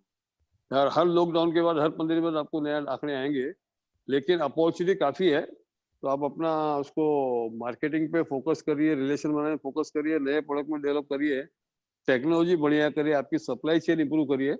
एक्सपोर्ट में काफी एडवांटेज है, लेकिन आप ये भी तय रखिए कि 3 साल बाद आपको कंपटीशन काफी आएगी, क्योंकि बहुत सारी कंपनियां इंडिया में आएगी जो एक्सपोर्ट करेगी, तो you should be prepare for that. Thank you. अगला प्रश्न है, how do we strike a balance between expense and income in this post lockdown scenario? Can we keep this last question? क्या कहीं ना कहीं लिमिट बनानी पड़ेगी? नहीं, कोई बात नहीं। देखिए, ऐसा है कि एक्सपेंस को कंट्रोल हमेशा रखना चाहिए, क्योंकि ये विषय मैंने लिया भी था मेरे स्पीच में कि एक्सपेंस पे आप 20% समय एक्सपेंस कंट्रोल करने में ध्यान लगाइए।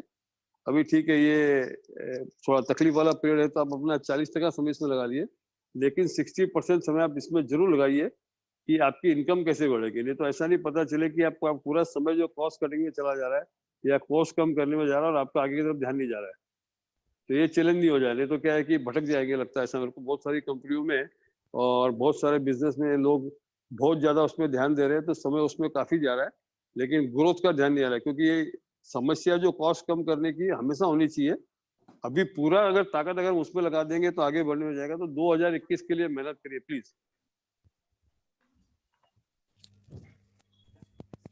जी, लास्ट क्वेश्चन अंकल जी। अभी काफी युवा लोग ये सेशन देख रहे हैं, उनके लिए आपका क्या मैसेज है? युवा लोगों के लिए तो ये कहूंगा यार, बस आप लोग के लिए बहुत अच्छी अपॉर्चुनिटी है।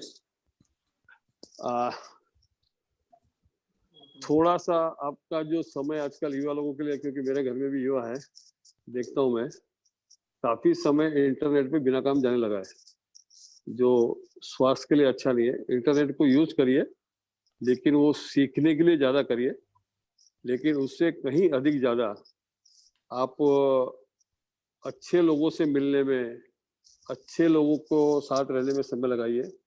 जो भी अच्छे सेमिनार होते हैं उसको अटेंड करिए। जो बहुत अच्छी एग्जीबिशन होती है, बहुत अच्छी एग्जीबिशन, भले आपके काम की नहीं, आज काम की नहीं है, लेकिन कभी कभार उसमें भी जाना चाहिए। क्योंकि क्या है कि आपको नए नए प्रोडक्ट क्या आने वाले हैं, नए बिजनेस क्या हो सकते हैं। क्योंकि देखिए, आप हर 10 साल में बिजनेस की प्रोडक्ट की भी चेंज होती जा रही है, कई सारे बिजनेस मर रहे हैं, कई सारे नए बिजनेस चालू हो रहे हैं, तो ये इसकी स्पीड और बढ़ेगी। तो युवा लोगों को अच्छे लोगों से आप कैसे दोस्ती रख सकते हैं, कैसे अच्छे प्रोफेशनल लोगों से दोस्ती रखिए। देखिए, एक बिजनेसमैन की ताकत अलग है और एक प्रोफेशनल की ताकत अलग है। आपके दोनों मिक्स फ्रेंडशिप होनी चाहिए, क्योंकि खाली अगर बिजनेसमैन से दोस्ती रखोगे तो एक सीमित मात्रा में ज्ञान आएगा, खाली प्रोफेशनल से दोस्ती रखेंगे तो एक सीमित मात्रा में ज्ञान आएगा।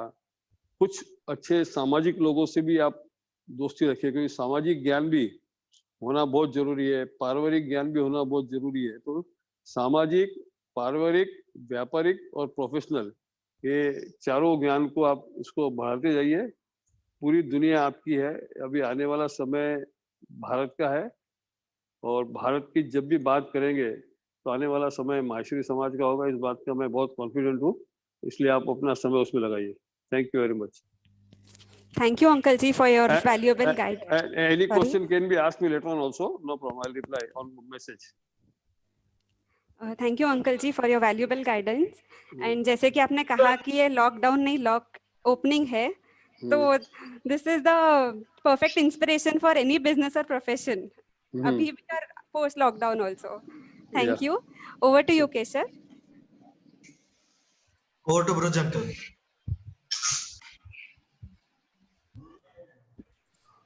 सभी को जय श्री कृष्णा। जय श्री कृष्ण, जय महेश। काबरा जी का सेशन आज हमारे प्रदेश को एक नई ऊर्जा देगा और स्फूर्ति देगा।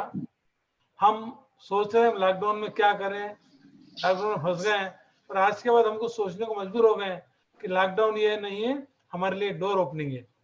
तो बहुत ही अच्छा रहा सेशन। जो क्वेश्चन आंसर सभी आए हैं उनसे लगता है कि समय बहुत ही कम पड़ रहा है, पर समय की मर्यादा को ध्यान में रखते हुए लॉकडाउन को ओपनिंग डोर के रूप में लेते हुए मैं एक छोटा सा नवाज जी से निवेदन करूंगा, जो हमारे बेंगलोर सभा के उपाध्यक्ष हैं, कि एक मंच की मर्यादा को निभाते हुए धन्यवाद ज्ञापन करें। धन्यवाद अध्यक्ष महोदय। अभी मेरी जो परिस्थिति है वो वही है जो काबरा अंकल की थी 1990s में, जब वो मुंबई प्रगति मंडल के को पहली बार उद्बोधन करने का वो जब उनका समय आया। Today I am also equally nervous. Anyway, jokes apart, Karnataka Goa प्रदेश माहेश्वरी सभा एवं कर्नाटका गोवा प्रदेश माहेश्वरी युवा संगठन द्वारा आयोजित ये पहला एक्सक्लूसिव वेबिनार, इसके अंदर आप पधारे काबरा जी, आपका बहुमूल्य समय दिया आपने। समय के साथ में आपकी सारी एक्सपीरियंसेस जो सब समाहित करके हम लोगों के साथ शेयर किया। लगभग 300-400 लोगों ने इसका लाभ उठाया है। प्रत्यक्ष रूप में तो हम लोग आपका सम्मान नहीं कर पा रहे हैं, लेकिन ऑनलाइन सम्मान जारी करेंगे। तो we extend a warm thankful to you for sparing your valuable time and along with your experiences. Thank you very much. Thank you all the participants also. Thank you. ये प्रोग्राम YouTube पे भी live चल रहा है, जिसका already हमने बताया हुआ है, और संक्षिप्त में काबरा जी ने हमारे सामने पूरी गीता को रख दिया है। जिस तरह में उन्हें ज्ञान बांटा है और हमारी जो जिज्ञासा है शांत करी है। एक छोटा सा कोट है, अगर हमेशा बोला करते हैं जिया जी हमसे, आदमी को जिज्ञासा रखना चाहिए। अगर जिज्ञासा नहीं होती तो आज अर्जुन को जिज्ञासा नहीं तो गीता नहीं आती थी। तो आज काबरा जी ने हमें बताया किस तरह सामाजिक, व्यावसायिक, पारिवारिक जीवन में रहना चाहिए। हम सब उन्नति के पथ पर अग्रसर होते रहेंगे। सभी को बहुत बहुत धन्यवाद प्रदेश सभा की ओर से। जय महेश, जय श्री कृष्ण। जय महेश।